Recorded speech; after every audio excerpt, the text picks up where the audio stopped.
The candles on my 31st birthday cake flickered in the dim lighting of Romano's Italian restaurant, casting dancing shadows across the disappointed faces of my family. What should have been a celebration had turned into another intervention about my failed career choices. 31 years old, Samantha, my father Robert said, cutting into his veal without looking at me. When I was your age, I was already running 3 departments at Pacific Industries. My mother Janet nodded in agreement, dabbing her lips with the cloth napkin. Your sister Emma has her own dental practice. Your brother Michael just made partner at his law firm. And you're still playing around with computers. It's not playing around, I said quietly, though I'd had this conversation countless times before. I run a tech consulting business. My older brother Michael laughed, not bothering to hide his condescension. Consulting? Come on, Sam. You fix computers for small businesses. That's not consulting, that's tech support. And there's nothing wrong with tech support, Emma added with false sweetness, but let's be realistic about what it is. I took a sip of wine and said nothing. There was no point in explaining that my tech support business had evolved into something much bigger over the past 5 years. They wouldn't understand, and they'd already made up their minds about who I was and what I was capable of. The point is, Dad continued, his voice taking on the authoritative tone he'd perfected during his 30-year career in corporate management, you're wasting your potential. You have a computer science degree from Stanford, for crying out loud. You could be working for Google, Apple, Microsoft, real companies with real futures. Instead, Mom chimed in, you're working out of that tiny apartment, barely making ends meet. Honey, we're worried about you. The irony wasn't lost on me. While they worried about my financial stability, I was sitting on a tech empire worth more than their combined lifetime earnings. But explaining that would require revealing the truth about Carter Technologies, and I wasn't ready for that conversation. I'm doing fine, I said simply. Define fine, Michael challenged. Because from where I'm sitting, fine looks like driving a 10-year-old Honda and living in a studio apartment. My living situation suits my needs. Your living situation is embarrassing, Dad said bluntly. Do you know what my colleagues say when they ask about my children? Emma has her practice, Michael has his partnership, and Samantha fixes computers. The words stung, even though I'd heard variations of them many times before. I had deliberately maintained a low profile, partly for security reasons and partly because I wasn't ready to deal with the family dynamics that would inevitably change once they knew the truth. Robert, Mom said gently, placing her hand on his arm. It's her birthday. Which is exactly why we need to have this conversation, Dad replied. 31 is old enough to stop dreaming and start living in reality. Emma leaned forward, her expression earnest. Sam, we love you. That's why this is so hard to watch. You're brilliant, we all know that. But brilliance without direction is just wasted potential. You could get a job at Pacific Industries tomorrow, Dad said. I still have connections there. The IT department is always looking for qualified people. It wouldn't be glamorous, but it would be stable. Benefits, retirement plan, a real future. I nearly choked on my wine. The suggestion that I should apply for an entry-level position at Pacific Industries, the company I was in the process of acquiring, was so absurd that I couldn't tell if I wanted to laugh or cry. Dad, I appreciate the offer, but don't dismiss it out of hand, he interrupted. I know the current IT director, Marcus Thompson. Good man, practical. He could teach you what real corporate technology looks like. Marcus Thompson. I knew Marcus well. He'd been one of the first people I'd met with when I started evaluating Pacific Industries as an acquisition target 6 months ago. He was indeed a good man, and he'd been incredibly helpful in explaining the company's technological infrastructure and inefficiencies. The salary wouldn't be amazing to start, Dad continued, but within 5 years, you could be making 6 figures. Real money, not whatever it is you're making now. Michael nodded approvingly. Dad's right. And once you're established in corporate IT, you could move around. Build a real career instead of this freelancing thing you're doing. It's not freelancing, I said, my patience finally wearing thin. I own a company. Sam, Emma said gently, having a business license and calling yourself a consultant doesn't make you a company owner. We're not trying to be mean, we're trying to help you see things clearly. The conversation was interrupted by the soft buzz of my phone. I glanced at the screen and saw Sarah Martinez, my executive assistant, calling. I almost declined the call, Family dinner was supposed to be phone-free time, but something made me hesitate. I should take this, I said, starting to stand. Absolutely not, Dad said firmly. It's your birthday dinner. Whatever computer emergency it is can wait. Dad, it might be important. More important than your family? Mom asked, her voice hurt. I sat back down, but my phone buzzed again. Then again. Sarah never called repeatedly unless it was urgent. When it buzzed a fourth time, I couldn't ignore it anymore. I'm sorry, but I really need to take this. I answered the phone before anyone could protest further. Sarah? What's going on? Miss Carter, I'm so sorry to interrupt your birthday dinner, but I have incredible news. Sarah's voice was practically vibrating with excitement. The Pacific Industries merger is complete. All the paperwork went through, the board vote was unanimous, and the transfer of assets is finalized. Congratulations, you now officially own Pacific Industries. The restaurant suddenly felt very quiet. I could hear my family's conversations continuing around me, but their voices seemed distant and muffled, as if I was underwater. The entire acquisition? I asked, though I already knew the answer. Everything. All subsidiaries, all assets, all intellectual property. The previous shareholders have been paid out, and Carter Technologies now owns 100% of Pacific Industries. The announcement will go public first thing Monday morning. I closed my eyes for a moment, trying to process the magnitude of what had just happened.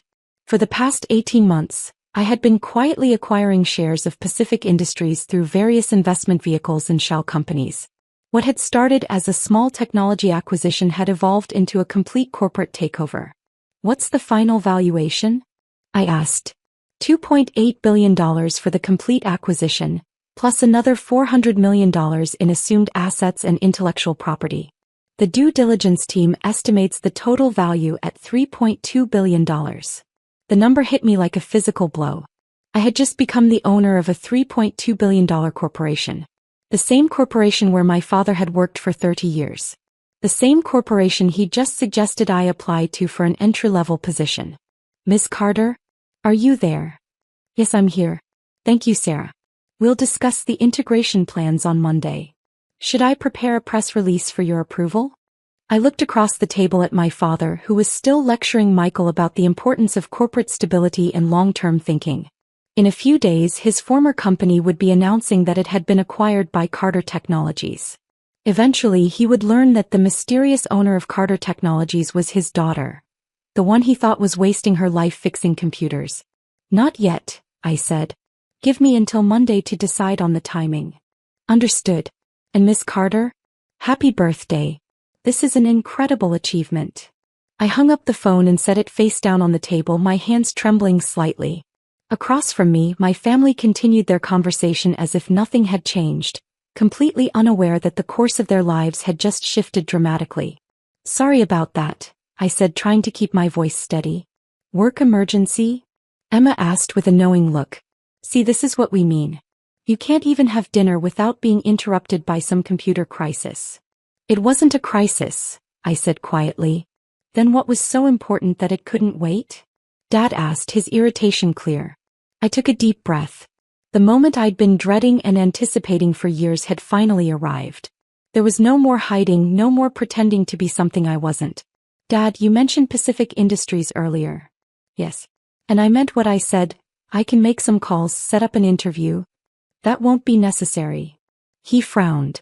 Samantha, I know you think you're too good for corporate work, but... Dad, I interrupted, my voice stronger now. I don't need an interview at Pacific Industries. I just bought the company. The silence that followed was absolute. Even the ambient restaurant noise seemed to fade away as my family stared at me with expressions ranging from confusion to disbelief. What do you mean you bought the company? Mom asked slowly. I mean Carter Technologies, my company, just completed the acquisition of Pacific Industries. The merger finalized 20 minutes ago. Michael was the first to find his voice. Sam, that's not possible. Pacific Industries is a massive corporation. It's worth billions. $3.2 billion to be exact. Dad's face had gone completely pale. Samantha, this isn't funny. I'm not joking. I pulled out my phone and opened the secure app that connected me to Carter Technologies' executive dashboard. Would you like to see the acquisition documents? The screen showed the real-time status of the merger. Complete. Below that were the financial details, the asset transfers, and the integration timeline that would begin Monday morning. Emma leaned over to look at the phone, her eyes widening as she scrolled through the information. This looks real. It is real. But how? Dad's voice trailed off as he struggled to process what he was hearing. The tech consulting business I've been running for the past 5 years? It evolved. I started by helping small businesses optimize their systems, then medium-sized companies, then large corporations. Eventually, I realized I could build better solutions from scratch than I could by fixing existing problems. I paused, watching their faces as they tried to reconcile the daughter they thought they knew with the reality sitting in front of them. So I started developing proprietary software, then acquiring smaller tech companies that complemented my solutions. Carter Technologies has been growing steadily for 3 years. This is our largest acquisition to date, but it's not our first. How large? Michael asked, his lawyer's mind automatically jumping to the financial implications. Before today, about $800 million in total assets. After today, just over $4 billion. The number seemed to physically impact Dad. He slumped back in his chair, staring at me as if I'd transformed into someone he'd never seen before. $4 billion, he repeated numbly. Give or take a few $100 million, depending on market fluctuations. Mom set down her wine glass with shaking hands. Samantha, if this is true, if you really own a company worth $4 billion, why didn't you tell us? It was the question I'd been dreading, because the answer revealed as much about them as it did about me. Because of conversations like this one, I said gently. Because every time I tried to share good news about my business, you found ways to diminish it. When I got my first major contract, you said it was probably a fluke. When I hired my first employees, you said I was getting ahead of myself. When I opened my first office, you asked when I was going to get serious about my future. Emma's eyes filled with tears. We were trying to protect you. I know. But the protection felt like criticism.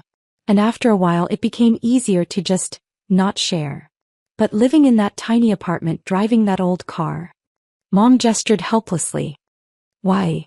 Because I like my apartment. It's convenient to my office, it's secure and it meets my needs. And the car is reliable and doesn't attract attention. I learned early on that visible wealth creates complications I'd rather avoid. Dad was still staring at the phone screen, scrolling through acquisition documents that bore his daughter's signature as CEO and majority shareholder of Carter Technologies. The people I worked with, he said slowly. The managers, the executives, they were all reporting to you? Not directly. Pacific Industries will maintain its existing management structure, at least initially.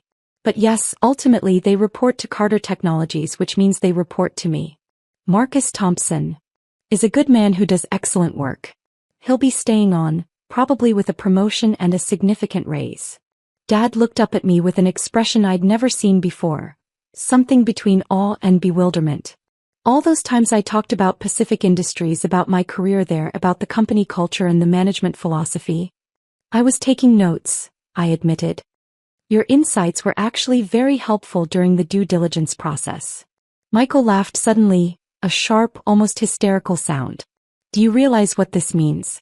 Sam is now Dad's boss. Technically, she's everyone's boss. I'm not anyone's boss, I corrected. Pacific Industries will continue operating as it always has. I'm not interested in micromanaging a company that's already successful.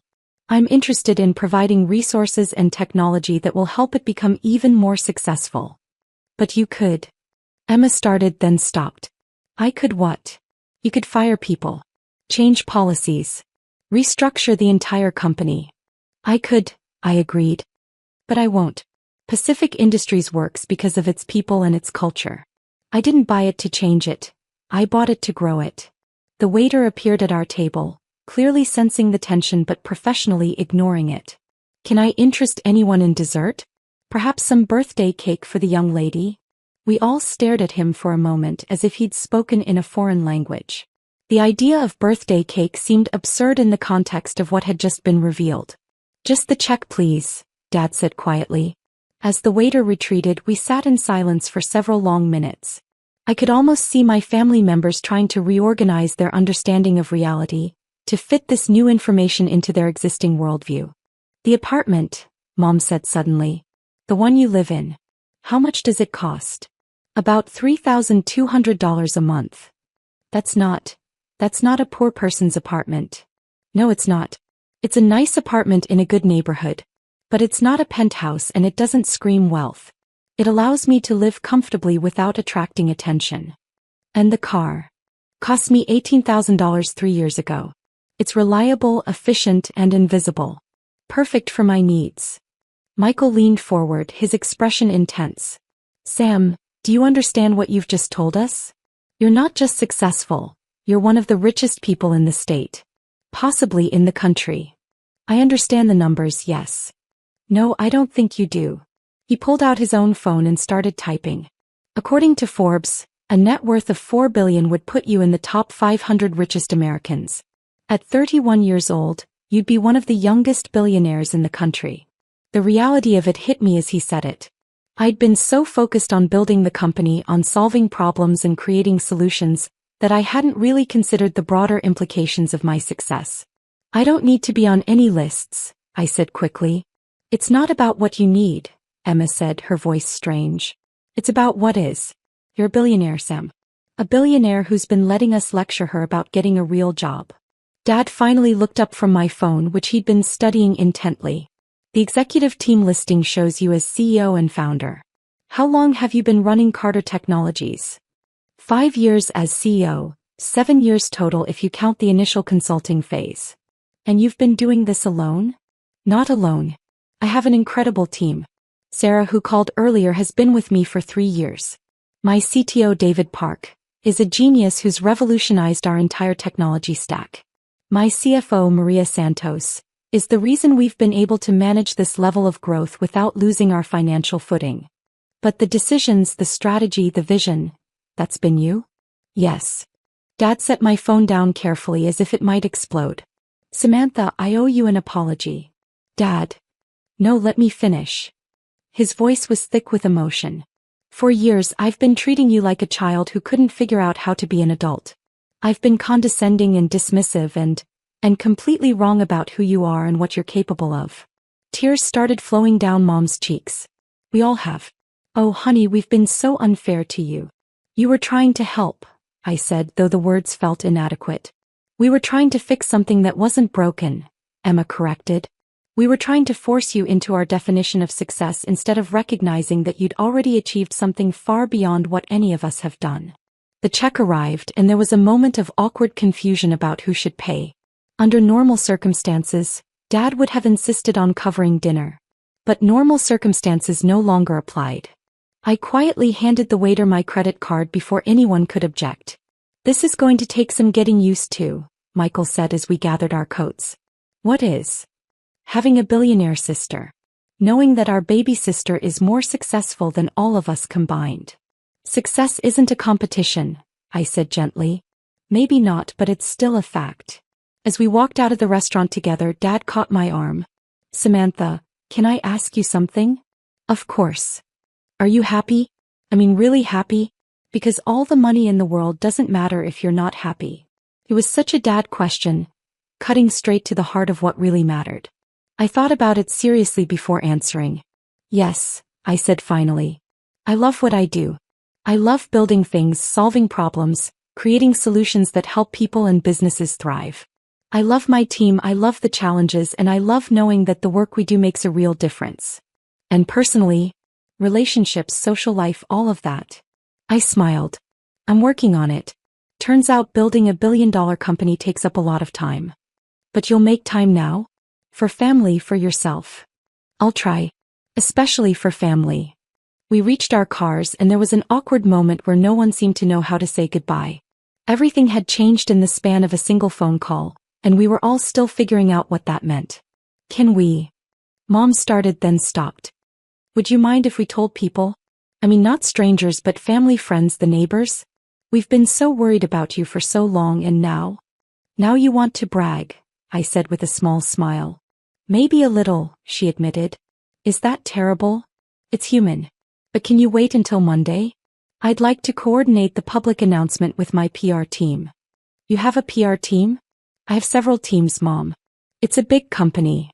Dad pulled me into a hug that lasted longer than usual. I'm proud of you, he whispered in my ear. I've always been proud of you, but I was too worried to show it properly. I know, Dad. I love you too. As I drove home in my 10-year-old Honda, I reflected on the evening's events. The revelation I'd been dreading for years had finally happened, and while it was overwhelming, it was also liberating. For the first time in a long time, I felt like I could be completely honest with my family about who I was and what I'd built. My phone buzzed with a text from Emma. Thank you for not giving up on us even when we gave up on you. Then one from Michael, my baby sister the billionaire. This is going to take some getting used to, but I'm proud of you. And finally one from Dad, can't wait to see what you build next. Also, Marcus Thompson is going to die when he finds out who his new boss really is. I laughed out loud at that last one. Monday was going to be very interesting indeed. As I pulled into my apartment building's parking garage, I realized that everything had changed and nothing had changed. I was still the same person who loved solving problems and building solutions. I still drove the same car and lived in the same apartment. But now, for the first time in years, I didn't have to pretend to be smaller than I was. Tomorrow I would wake up as the CEO of a $4 billion technology company. But tonight I was just Samantha Carter celebrating her 31st birthday and finally being seen by her family for who she really was. It was the best birthday present I could have asked for.